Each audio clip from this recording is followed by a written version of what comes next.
की शुरुआत एक बेहद खौफनाक सीन से होती है। एक विशाल नोआ आर्क के अंदर सैकड़ों लोग मौजूद हैं और बाहर से एक भयानक तूफान तेजी से उनकी तरफ बढ़ रहा है। लोग डर के मारे इधर उधर भाग रहे हैं। अचानक एक जोरदार टक्कर होती है और विशाल लहर जहाज से टकराती है। पानी अंदर घुसने लगता है। इसी बीच जैक्सन और उसकी टीम सामने आते हैं। उन्हें पता चलता है कि जहाज का बड़ा दरवाजा ठीक से बंद नहीं हुआ, जिसकी वजह से पानी लगातार अंदर आ रहा है। बिना वक्त गंवाए जैक्सन पानी में कूद पड़ता है। अपनी जान की परवाह किए बिना वो नीचे जाकर गियर सिस्टम को ठीक करने की कोशिश करता है। तभी एक और जोरदार लहर जहाज को हिला देती है और हालात और खराब हो जाते हैं। लेकिन आखिरी पल में जैक्सन और उसका बेटा मिलकर फंसे हुए सिस्टम को ठीक कर देते हैं और दरवाजा बंद हो जाता है। यहीं से पूरी कहानी हमें पीछे ले जाती है। कैसे ये लोग इस जहाज तक पहुंचे, किन मुश्किलों से गुजरे और कैसे पूरी दुनिया इस हालत तक पहुंची। असल में ये सब कुछ 2009 से ही शुरू हो चुका था। उस वक्त इंडिया के एक साइंटिस्ट ने पता लगाया कि सूरज में बहुत बड़ा तूफान आया है, जिसकी वजह से धरती के अंदर अजीब रिएक्शन शुरू हो गया। इससे जमीन के अंदर का तापमान बढ़ने लगा और नीचे से खतरनाक गर्मी बाहर आने लगी। साइंटिस्ट्स को डर था कि एक दिन यही चीज पूरी इंसानियत को खत्म कर सकती है। जब ये खबर अमेरिका के साइंटिस्ट एड्रियन तक पहुंचती है तो वो जल्दी से वॉशिंगटन जाता है ताकि बड़े अफसर को बता सके। लेकिन उसे सिर्फ इसलिए अंदर नहीं जाने दिया जाता क्योंकि उसने सूट नहीं पहना होता। अंदर उस वक्त अमीर लोगों की एक पार्टी चल रही होती है। बड़ी मुश्किल से वो सूट पहनकर अंदर जाता है, लेकिन फिर भी उसकी बात को सीरियस नहीं लिया जाता। जब वो जोर देकर अपनी रिपोर्ट दिखाता है तब जाकर अफसर को यकीन आता है और वो उसे तुरंत प्रेसिडेंट के पास ले जाता है। इसके बाद दुनिया के बड़े लीडर्स की एक सीक्रेट मीटिंग होती है जहां ये फैसला लिया जाता है कि दुनिया को बचाने के लिए एक बहुत बड़ा जहाज बनाया जाएगा। ये जहाज चीन के तिब्बत वाले ऊंचे इलाके में बनाया जाता है ताकि पानी वहां तक न पहुंच सके। वहां के लोगों को हटाकर चुपचाप काम शुरू होता है। साथ ही दुनिया के अमीर लोगों को महंगे टिकट बेचकर पैसे जुटाए जाते हैं ताकि कुछ लोगों को बचाया जा सके और इंसानियत की निशानियां भी सुरक्षित रखी जा सके। ये सब सिर्फ एक आम बचाव प्लान नहीं है, बल्कि बहुत बड़ा सीक्रेट ऑपरेशन चल रहा है। इसमें अमेरिका के प्रेसिडेंट की बेटी लॉरा भी शामिल होती है। पूरी प्लानिंग इतनी सीक्रेट रखी गई होती है कि किसी को कुछ पता ही नहीं चलता। अगर ध्यान से देखें तो ये पूरा सिस्टम थोड़ा जाना पहचाना लगता है। पहले प्लान बनाओ, फिर पैसे इकट्ठा करो, लोगों और चीजों को शिफ्ट करो और आखिर में खुद बच निकलो। इसी बीच कुछ लोग ऐसे भी होते हैं जो माया भविष्यवाणी पर पूरा यकीन रखते हैं। जैसे ही 2012 आता है वो डर के मारे खुद ही अपनी जान ले लेते हैं। सोचते हैं कि इससे अच्छा है खुद खत्म हो जाएं, बजाय इसके कि दुनिया खत्म होने का इंतजार करें। न्यूज चैनल्स इस घटना को दिखाते हैं और साइंटिफिक तरीके से समझाने की कोशिश करते हैं कि ये सब कितना सच है। लेकिन दूसरी तरफ जैक्सन नाम का आदमी इन सब से बेखबर चैन से सो रहा होता है। अचानक तेज झटका आता है, घर हिलने लगता है और बाहर गाड़ियों के अलार्म बजने लगते हैं। जैक्सन की नींद खुलती है और उसी वक्त उसकी एक्स वाइफ केट का फोन आता है। पूछती है कि वो अभी तक बच्चों को लेने क्यों नहीं पहुंचा। जब वो बच्चों को लेने निकलता है तो उसकी गाड़ी खराब हो जाती है। मजबूरी में वो अपने बॉस की लग्जरी कार लेकर जाता है। रास्ते में रेडियो पर अभी आए भूकंप की खबर चल रही होती है, लेकिन लोग इसे सीरियस नहीं लेते। जैक्सन भी इस पर ज्यादा ध्यान नहीं देता और बच्चों को लेकर निकल पड़ता है। तभी दूसरी तरफ समुद्र में एक विशाल लहर उठती है जो एक बड़े जहाज को लगभग पलट देती है। ये साफ इशारा है कि दुनिया का अंत अब शुरू हो चुका है। उधर लॉरा को एक बड़ा झटका लगता है जब उसे पता चलता है कि म्यूजियम से जो कीमती चीजें हटाई गई थीं वो गायब हो चुकी हैं। डायरेक्टर इस सच्चाई को दुनिया के सामने लाने वाला होता है, लेकिन अचानक एक जोरदार धमाका होता है और उसकी मौत हो जाती है। दूसरी तरफ एड्रियन और दूसरे लोग एक जरूरी मीटिंग में होते हैं। लगातार भूकंप आने की वजह से अब ये शक होने लगता है कि दुनिया का अंत पहले से भी जल्दी आने वाला है और हालात धीरे धीरे पूरी तरह बेकाबू होते जा रहे हैं। एड्रियन ये सुझाव देता है कि दुनिया को सच बता देना चाहिए ताकि लोग पहले से तैयार हो सकें। लेकिन एनह्यूज को ये आइडिया बिल्कुल बेवकूफी लगता है। एड्रियन पॉलिटिक्स में ज्यादा नहीं पड़ता, इसलिए वो चुपचाप अपना काम करता है और येलोस्टोन नेशनल पार्क की जांच के लिए निकल जाता है। येलोस्टोन पहुंचने पर पता चलता है कि वहां का एरिया पहले ही सरकार ने सील कर दिया है। एक पागल सा आदमी चार्ली रेडियो पर दावा कर रहा होता है कि यहाँ बहुत बड़ा धमाका होने वाला है और वो लाइव सब दिखाएगा। जैक्सन को ये सब बकवास लगता है, इसलिए वो अपने बच्चों के साथ छुपकर पार्क के अंदर चला जाता है। लेकिन वहाँ जो वो देखता है वो सच में डराने वाला होता है। पूरा झील सूख चुकी होती है और जो थोड़ा पानी बचा होता है वो भी जमीन के नीचे की गर्मी से उबल रहा होता है। तभी अचानक आर्मी आ जाती है और उन्हें पकड़ लेती है। जैक्सन घबरा जाता है, लेकिन तभी एड्रियन आता है और उसे पहचान लेता है। असल में एड्रियन उसकी किताबों का फैन होता है, इसलिए वो उन्हें छोड़ने का आदेश दे देता है। इसके बाद एड्रियन बेस पर जाकर इंडिया के साइंटिस्ट के साथ डेटा शेयर करता है। जांच में पता चलता है कि जमीन के नीचे का तापमान हर घंटे 0.5 डिग्री बढ़ रहा है, जिससे धरती की परत कमजोर होती जा रही है। इसका मतलब साफ है, दुनिया का अंत अब बहुत करीब है, शायद कुछ ही दिनों में। इंडियन साइंटिस्ट एड्रियन को सलाह देता है कि अब देर मत करो, जल्दी से निकल जाओ वरना सब खत्म हो जाएगा। एड्रियन ये सुनकर हिल जाता है, लेकिन वो अपने दोस्त को छोड़ना नहीं चाहता। वो वादा करता है कि उनके लिए हेलीकॉप्टर भेजेगा। फिर वो एनह्यूज को कॉल करके तुरंत लोगों को निकालने की तैयारी करने को कहता है। लेकिन सच ये है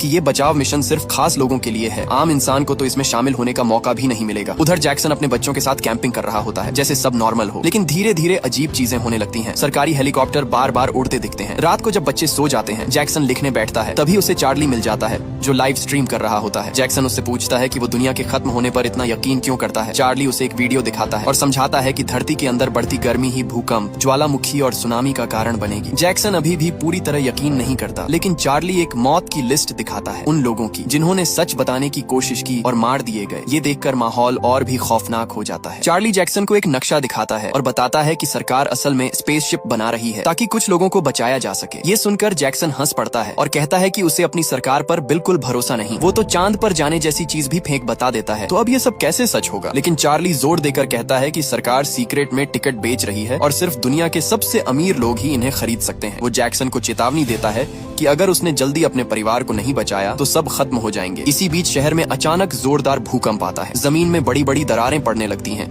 जो तेजी से फैलती हुई एक सुपरमार्केट तक पहुंच जाती हैं। उस वक्त केट और उसका नया पति गॉर्डन वहां होते हैं, लेकिन अचानक जमीन फट जाती है और दोनों अलग हो जाते हैं। ये सीन साफ दिखाता है कि हालात अब पूरी तरह कंट्रोल से बाहर जा रहे हैं। अगले दिन जैक्सन जब न्यूज देखता है तो उसे स्थिति की गंभीरता समझ आने लगती है। वो तुरंत अपने बच्चों को घर छोड़ता है और केट से मिलकर वापस जाने लगता है। तभी उसके बॉस का फोन आता है और उसे तुरंत 2 बच्चों को एयरपोर्ट पहुंचाने का काम दिया जाता है। साथ ही उसे कहा जाता है कि उनके पालतू कुत्ते का भी खास ख्याल रखे। दरअसल इसी दौरान एड्रियन ने दुनिया के बड़े नेताओं को बता दिया होता है कि धरती के पास अब सिर्फ 36 घंटे बचे हैं। अभी तक सिर्फ 4 बड़े जहाज तैयार हुए हैं, लेकिन फिर भी तुरंत लोगों को निकालने का फैसला लिया जाता है। जिन अमीर लोगों ने पहले से टिकट खरीदे होते हैं उन्हें अब बोर्डिंग का मैसेज मिलने लगता है। लेकिन जैक्सन को अभी भी असली सच्चाई का पूरा पता नहीं होता। वो बस अपने बॉस के कहने पर उन बच्चों को लेकर एयरपोर्ट की तरफ निकल पड़ता है। तभी रास्ते में वो बच्चे मजाक मजाक में नोआ आर्क का राज खोल देते हैं। पायलट उन्हें रोकने की कोशिश करता है, लेकिन तब तक जैक्सन को शक हो जाता है कि कुछ बहुत बड़ा छुपाया जा रहा है। अब कहानी में तबाही अपने चरम पर पहुंच जाती है। तेज भूकंप फिर से आता है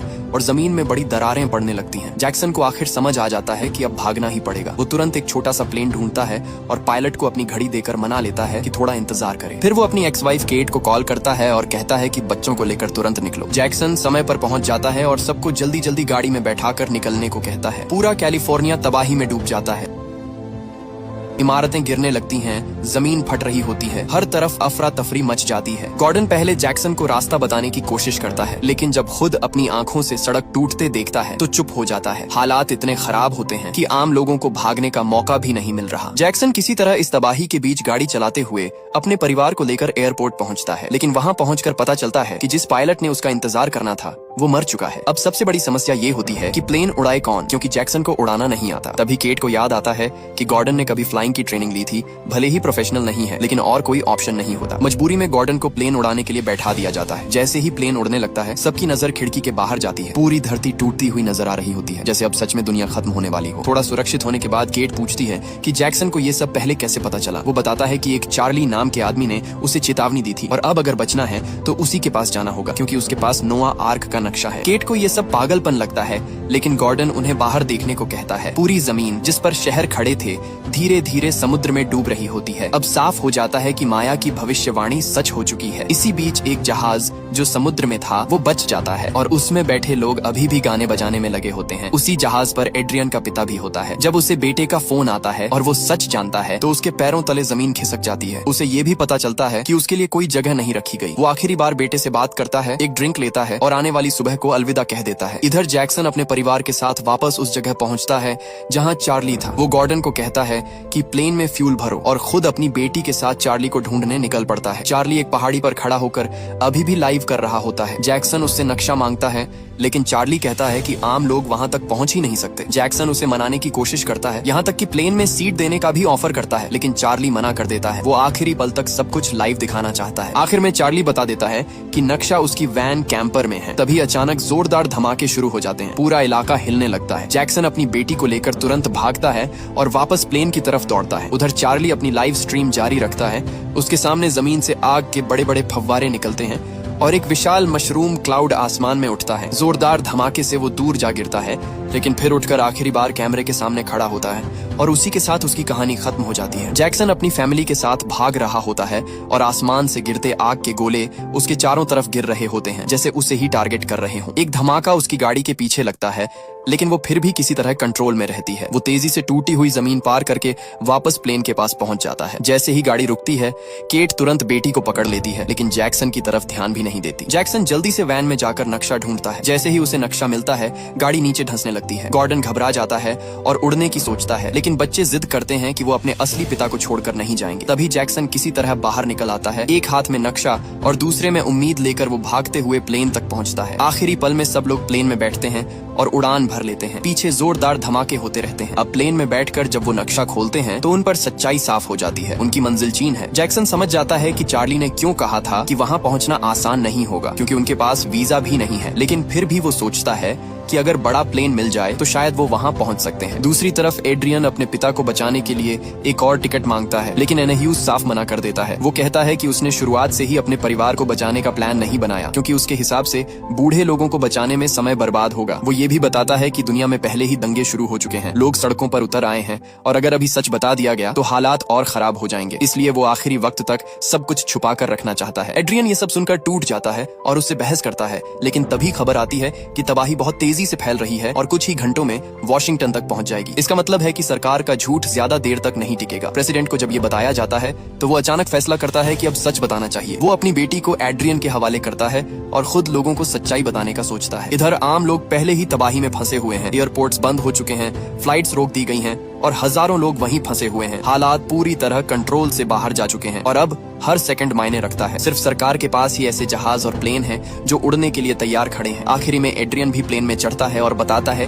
कि प्रेसिडेंट खुद नहीं आ रहे। ये सुनते ही एनाह्यूज को मौका मिल जाता है। वो तुरंत खुद को नया लीडर घोषित कर देता है और प्लेन को उड़ाने का आदेश दे देता है। एड्रियन कुछ बोलना चाहता है, लेकिन उसे याद दिलाया जाता है कि उसने पहले ही सीक्रेट लीक करके नियम तोड़े हैं, इसलिए वो चुप हो जाता है। एनाह्यूज साफ कह देता है कि जो भी आर्क का राज बाहर लाने की कोशिश करेगा उसे खत्म कर दिया जाएगा। उधर लॉरा अपने पिता का इंतजार कर रही होती है, लेकिन तभी उसे व्हाइट हाउस से कॉल आता है। प्रेसिडेंट बताते हैं कि वो अब सच्चाई दुनिया के सामने रखने वाले हैं। उन्हें पता होता है कि अब आम लोग बच नहीं पाएंगे, लेकिन कम से कम वो अपने परिवार के साथ आखिरी पल बिता सकते हैं। इसके बाद प्रेसिडेंट एक आखिरी स्पीच देते हैं, जिसमें वो कहते हैं कि इंसानियत ने कोशिश तो की, लेकिन प्रकृति के सामने हार गई। अब सबको हिम्मत से इस अंधेरे का सामना करना होगा। लेकिन इस ऐलान के बाद भी लोग शांत नहीं होते। हर तरफ डर और अफरा तफरी फैल जाती है। इसी बीच जैक्सन को एक उम्मीद दिखती है। उसे अपना बॉस मिल जाता है। वो तुरंत उससे रिक्वेस्ट करता है कि उसके परिवार को भी साथ ले चले। पहले तो बॉस मना करता है, लेकिन तभी पायलट आकर बताता है कि एक बड़ा प्लेन मिल गया है, जिसे उड़ाने के लिए 2 लोगों की जरूरत है। मजबूरी में गॉर्डन को फिर से आगे कर दिया जाता है। भले ही उसे सही से प्लेन उड़ाना नहीं आता, सब लोग जल्दी से उस बड़े प्लेन में चढ़ जाते हैं। लेकिन असली समस्या अभी शुरू होती है, क्योंकि गॉर्डन को ये तक नहीं पता कि कौन सा बटन दबाना है। अब उनकी जान पूरी तरह किस्मत और आखिरी कोशिश पर टिकी हुई है। पायलट किसी तरह अकेले ही पूरा कंट्रोल संभाल लेता है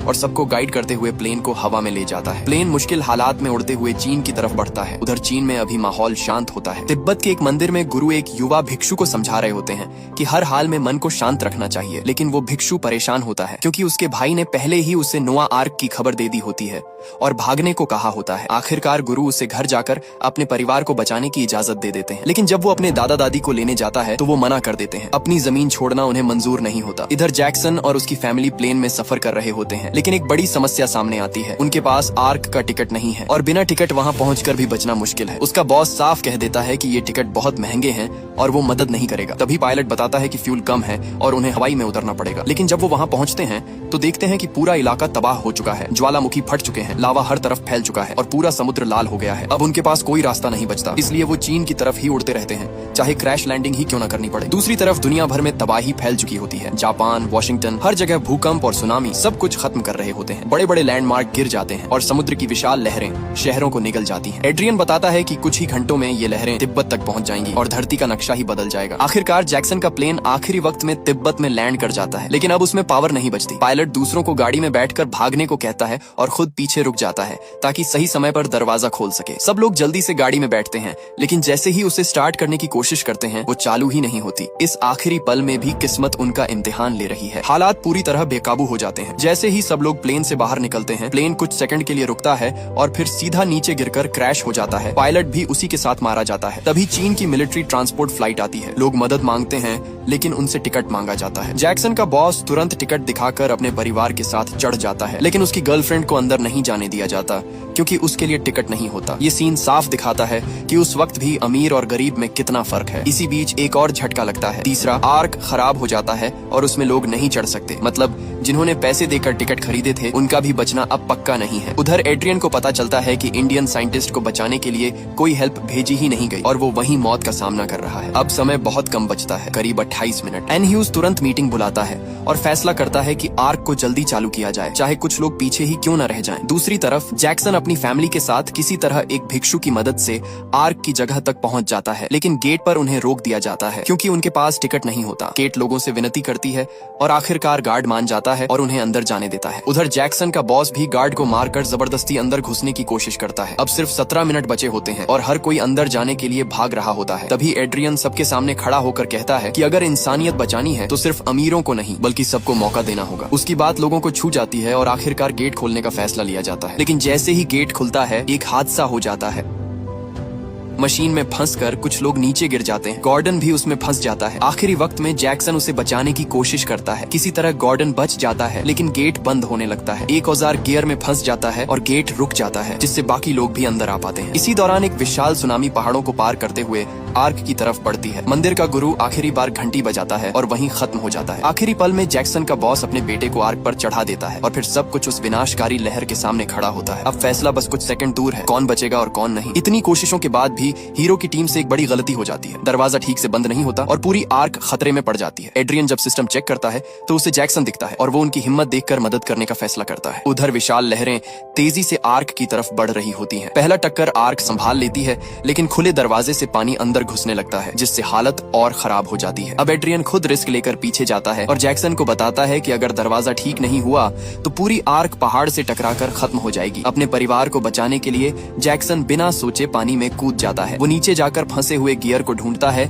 और उसे ठीक करने की कोशिश करता है। इसी बीच उसका बेटा भी उसकी मदद के लिए आ जाता है। दोनों मिलकर जल्दी से समस्या समझ लेते हैं और सही वक्त पर केबल खींचकर दरवाजा बंद कर देते हैं। जैसे ही दरवाजा बंद होता है, कैप्टन तुरंत जहाज को पीछे करने का आदेश देता है। हालांकि जोरदार टक्कर में आर्क एक बर्फीले पहाड़ से टकरा जाती है, लेकिन फिर भी बच जाती है और नई दिशा में आगे बढ़ने लगती है। इस दौरान सबको लगता है कि जैक्सन मर गया, लेकिन कुछ देर बाद वो पानी से बाहर आ जाता है। उसका परिवार उसे देखकर राहत की सांस लेता है और सब इमोशनल हो जाते हैं। अब साफ है कि उसी की वजह से सबकी जान बची है। इसके बाद सब कुछ धीरे धीरे शांत हो जाता है। एड्रियन को भी उसकी बहादुरी का इनाम मिलता है और उसकी लाइफ में खुशी लौट आती है। आर्क आखिरकार सुरक्षित रह जाती है और जब दरवाजा खुलता है तो सूरज की रोशनी अंदर आती है। ये एक नई शुरुआत का संकेत होता है। लोग नए महाद्वीप की तरफ बढ़ते हैं, जहाँ से जिंदगी फिर से शुरू होगी। अंत में फिल्म ये दिखाती है कि चाहे हालात कितने भी खराब क्यों न हो, इंसानियत और एक दूसरे की मदद ही असली ताकत है। 2012 एक ऐसी डिजास्टर फिल्म है जिसने अपने शानदार विजुअल्स और इमोशनल कहानी से लोगों पर गहरा असर छोड़ा और साथ ही ये मैसेज दिया कि मुश्किल वक्त में इंसान को इंसान का साथ देना ही सबसे जरूरी होता है। आखिर में तबाही से पहले के उन आखिरी पलों में इंसानियत की कई झलकियां सामने आती हैं। मुश्किल वक्त में लोगों की हिम्मत, प्यार और एक दूसरे की मदद ही असली ताकत बनती है, जो उन्हें आगे बढ़ने का हौसला देती है। ये सब कुछ इंसानों को एक नई शुरुआत करने की हिम्मत देता है। जैसे जैक्सन अपनी बेटी से कहता है कि इस बड़ी तबाही के बाद सबको फिर से जिंदगी शुरू करनी होगी। लेकिन असली बात यह है कि इंसान कहीं भी चला जाए, अगर उसके साथ उसके अपने लोग हों तो वही जगह उसका असली घर बन जाती है।